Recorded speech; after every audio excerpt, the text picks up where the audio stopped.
Hello दोस्तों, welcome to Sabri electronics. दोस्तों, आज की वीडियो में हम मोबाइल चार्जर से इन्वर्टर बनाना सीखेंगे। जैसा कि आप देख रहे हैं, ये हमारे पास एक मोबाइल चार्जर का सर्किट है जिसकी हेल्प से हम एक मिनी इन्वर्टर बनाएंगे। तो यहाँ पर मैं इन्वर्टर बनाने के लिए इस छोटे से ट्रांसफार्मर का यूज करने वाला हूँ। तो मैंने एक दूसरे पीसीबी से इस ट्रांसफार्मर को निकाल लिया है। तो ये रहा दोस्तों ट्रांसफार्मर, जो कि काफ़ी छोटा है। इसके साथ साथ हमें कुछ और भी कंपोनेंट्स की ज़रूरत पड़ेगी।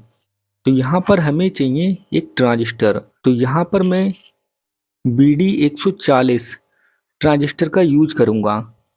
हालांकि मैं ये छोटे वाले ट्रांजिस्टर का भी यूज कर सकता हूँ, लेकिन जो ये BD 140 ट्रांजिस्टर है, ये हमारा करीब 1.5 एम्पियर का होता है।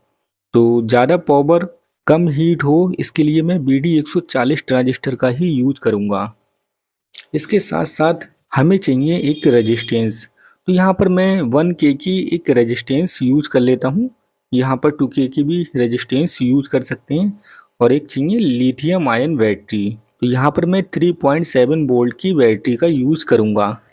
तो सबसे पहले हम ट्रांसफार्मर को समझ लेते हैं। ट्रांसफार्मर में 2 लेग एक साइड में है और 4 लेग एक साइड में है।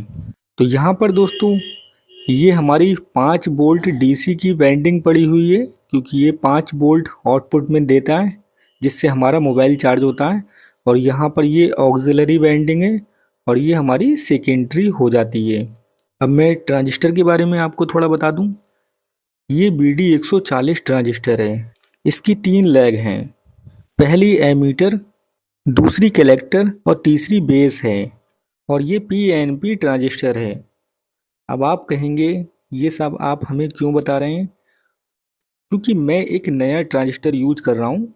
मैं किसी की वीडियो देखकर ये वीडियो नहीं बना रहा हूँ। तो इसलिए ये इन्फॉर्मेशन आपको पता होना चाहिए। अगर आपको पता है हमारा PNP ट्रांजिस्टर है, बेस, एमीटर और कलेक्टर किधर है, तो आप इसका कनेक्शन ईजिली कर सकते हैं। और ये हमारा 1.5 एम्पियर का लोड ले सकता है। इसकी करंट ले जाने की जो कैपेसिटी है वो 1.5 एम्पियर तक की है। तो ये एक मिनी इन्वर्टर के हिसाब से काफ़ी सही है, हीट वगैरह नहीं पड़ेगा। तो इसी का ही यूज़ कर लेते हैं। अब कनेक्शन कैसे करना है, जैसा कि आपको पता ही है, जो करंट होता है वो एमीटर से जाता है और कलेक्टर से निकलता है। जब हम इसके बेस पर 0.7 वोल्ट देते हैं, ये सारे कंसेप्ट मैंने पिछले ट्रांजिस्टर की वीडियो में आपको बता ही चुका हूँ। मैंने ये भी बताया है कि आप इस ट्रांजिस्टर की पिन आउट कैसे कर सकते हैं, कैसे पता लगेगा कौन सी पिन एमीटर है, कलेक्टर है और बेस है। और ये भी कैसे पता लगेगा ये हमारा PNP ट्रांजिस्टर है। ये सब मैंने मल्टीमीटर से टेस्ट करके यहाँ पर लिखा है। आप भी टेस्ट कर सकते हैं। अगर आपने वीडियो नहीं देखी तो जाकर देखें ट्रांजिस्टर वाली वीडियो। तो बिना टाइम ख़राब किए चलिए हम अपना इन्वर्टर की तरफ ही चलते हैं। तो ट्रांसफार्मर को कुछ इस प्रकार से आपको रख लेना है। मैं आपको जूम करके दिखा देता हूँ। यहाँ पर इस प्राइमरी वाइंडिंग में जब हम इसको करंट देंगे तो सेकेंडरी वाइंडिंग से करंट निकलने लगेगा। ये विद्युत चुंबकीय प्रेरण के कुछ सिद्धांत वगैरह होते हैं, उनके अकॉर्डिंग। तो यहाँ पर ट्रांजिस्टर की जो बीच वाली पिन है कलेक्टर, उसको मैं इस ट्रांसफार्मर की किसी एक पिन के साथ में कनेक्ट कर देता हूँ, प्राइमरी कॉइल की। तो यहाँ पर मैं कलेक्टर को ट्रांसफार्मर की एक पिन के साथ में देखिए कनेक्ट कर देता हूँ। अब हमारे पास बचा एमीटर। जैसा कि आपको पता ही है ये हमारा PNP ट्रांजिस्टर है। तो एमीटर पे हम पॉजिटिव सप्लाई देंगे। तो बैटरी हम ले लेते हैं 3.7 वोल्ट वाली, और इस बैटरी का पॉजिटिव वायर हम एमीटर के साथ में कनेक्ट कर देते हैं। बैटरी का जो ब्लैक वाला वायर है वो हम ट्रांसफार्मर की प्राइमरी वाइंडिंग के दूसरे एंड के साथ में कनेक्ट कर देते हैं। यहाँ तक हमारे कनेक्शन कंप्लीट हो चुके हैं।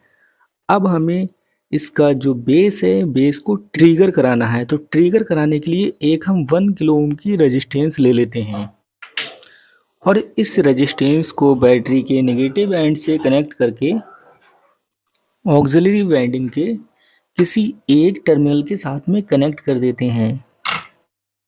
अब यहाँ पर नेगेटिव सप्लाई इस रेजिस्टेंस के थ्रू से ऑक्सिलरी वाइंडिंग में पहुँच चुकी है और ऑक्सिलरी वाइंडिंग का जो दूसरा एंड है वहां से एक जम्पर वायर उठाकर इस ट्रांजिस्टर के गेट के साथ कनेक्ट कर देते हैं, सॉरी बेस के साथ में कनेक्ट कर देते हैं।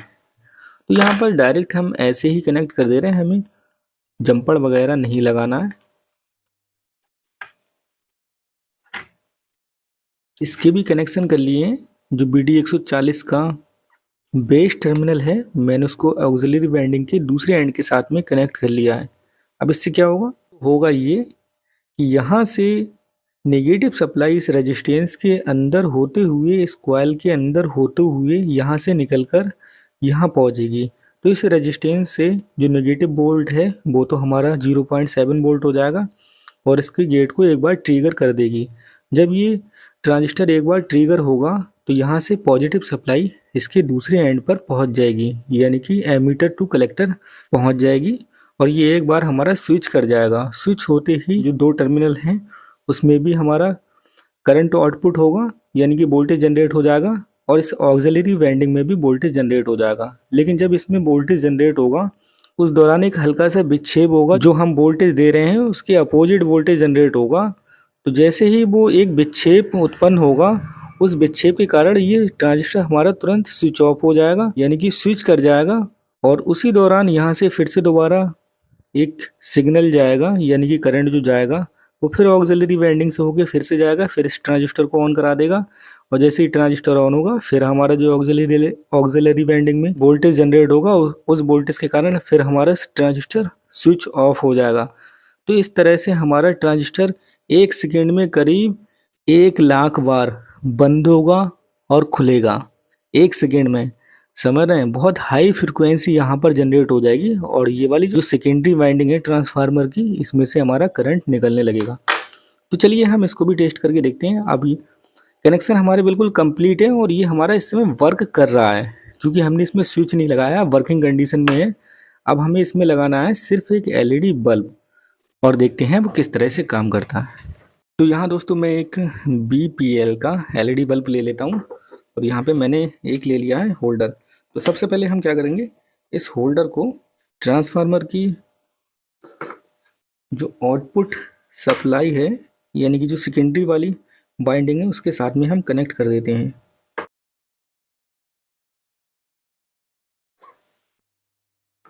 तो देखिए फ्रेंड्स, थोड़ा और ऊपर कर देता हूँ। तो ये पूरा इन्वर्टर का सेटअप बन के तैयार हो चुका है। हमने इसमें स्विच नहीं लगाया। अब देखते हैं बल्ब लगा के। देखिए हमने बल्ब लगाया और ये बल्ब हमारा जल रहा है। हम आपको लाइट बंद करके दिखा दें एक बार, क्योंकि लाइट बहुत ज़्यादा है। देखिए फ्रेंड्स,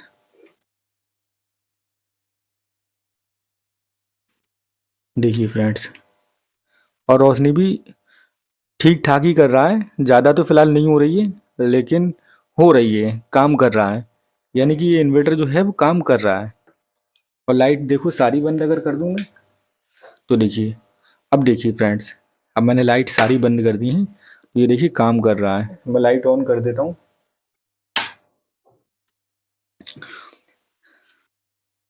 दोस्तों ये कोई फेक वीडियो नहीं है, ये एक रियल ही वीडियो है। ये सिर्फ एक इंफॉर्मेशनल के पर्पज़ से हमने बनाई है। एक आपको जानकारी देना चाह रहे थे कि इस तरीके से भी हम ट्रांसफार्मर में स्विचिंग करा के छोटे से ट्रांसफार्मर से भी हम एक इन्वर्टर बना सकते हैं। ज़्यादा पावरफुल तो इन्वर्टर नहीं है, हल्का सा ही बल्ब जल रहा है। एक बार मैं फिर आपको जला के दिखा दूँ। देखिए फ्रेंड्स, हल्का ही जल रहा है, ज़्यादा तेज़ नहीं जल रहा है और रोशनी भी हो रही है, लेकिन जिस तरह से होना चाहिए उस तरह से तो नहीं हो रही है, क्योंकि इन्वर्टर बहुत ही छोटा है। लेकिन ये एक एक्सपेरिमेंट करने के लिए काफ़ी सही है। अगर आप इसको एक एक्सपेरिमेंट के पर्पज़ से बना रहे हैं तो काफ़ी ठीक है। तो चलिए लास्ट में दोस्तों एक चीज़ मैं आपको और मल्टीमीटर से टेस्ट करके दिखा दूं कि इस समय जो ये स्विचिंग कर रहा है, यानी कि ये फ्रिक्वेंसी जनरेट कर रहा है, वो कितने हर्ट्ज की कर रहा है। तो यहाँ पर हमारे पास जो मल्टीमीटर है इससे हम फ्रिक्वेंसी को मेजरमेंट कर सकते हैं। ये हमारे पास एक प्लस ऑप्शन है। तो यहाँ पर देखिए मैं इसको फ्रिक्वेंसी वाली रेंज पे सेट कर देता हूँ।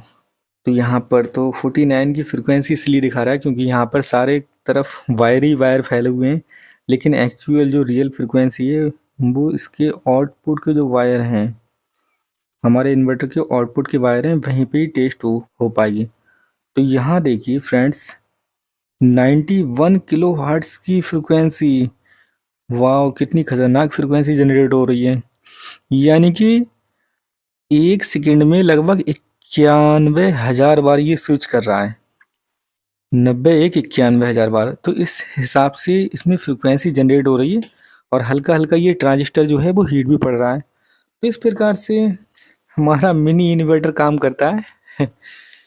तो आई होप आपको ये वीडियो पसंद आई होगी। अगर आपको ये वीडियो पसंद आई हो तो वीडियो को लाइक कर देना, एंड चैनल पे पहली बार आए हो तो चैनल को सब्सक्राइब कर देना। मिलते हैं एक और नई वीडियो में, तब तक के लिए अपना ख्याल रखना। जय हिंद, जय भारत।